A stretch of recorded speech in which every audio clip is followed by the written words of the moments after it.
नमस्कार, मी ज्ञानदा कदम. आज संध्याकाळी 7च्या बुलेटिनमध्ये काय विशेष अगदी थोडक्यात मी आपल्याला सांगते.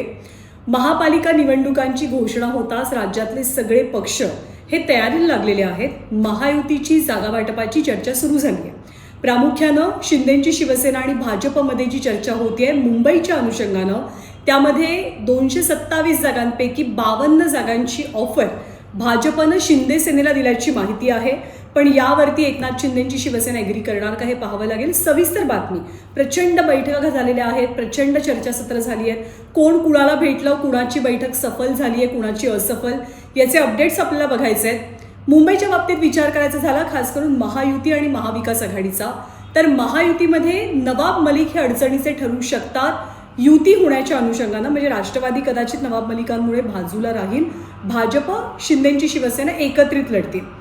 तीच परिस्थिती महाविकास आघाडीची, कारण महाविकास आघाडीमध्ये राज ठाकरेंचा जो समावेश होतोय, ठाकरेंची जी युती होतीये ती कदाचित अडचणीची ठरू शकते.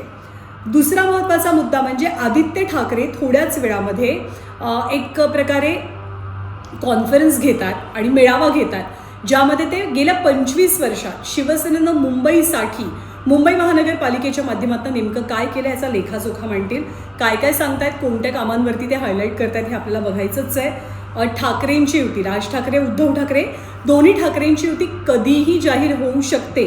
आज प्रचंड भेटीगाठी झालेल्या आहेत आणि या युतीच्या अनुषंगाने ज्या अपडेट्स आहेत त्याही संध्याकाळी 7 वाजता आपल्याला बघायच्या आहेत. महापालिका निवडणुकीच्या तोंडावरती शिवाजी पार्कसाठी पुन्हा एकदा चढाओढ सुरू झाली आहे. शिवाजी पार्क उद्धव ठाकरेंनाही हवंय, एकनाथ शिंदेंनाही हवंय आणि राज ठाकरेंनाही हवंय. पण हे पार्क सभेसाठी, सांगता सभेसाठी नेमकं कुणाला मिळणार ते जाणून घेणार आहोत.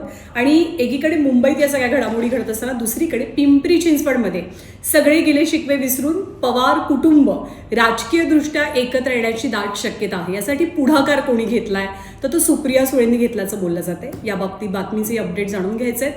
तर महानगरपालिकेच्या सगळ्या बातम्या संध्याकाळी 7 वाजता थोड्याच वेळात भेटूया माझाच्या न्यूजरूममधनं.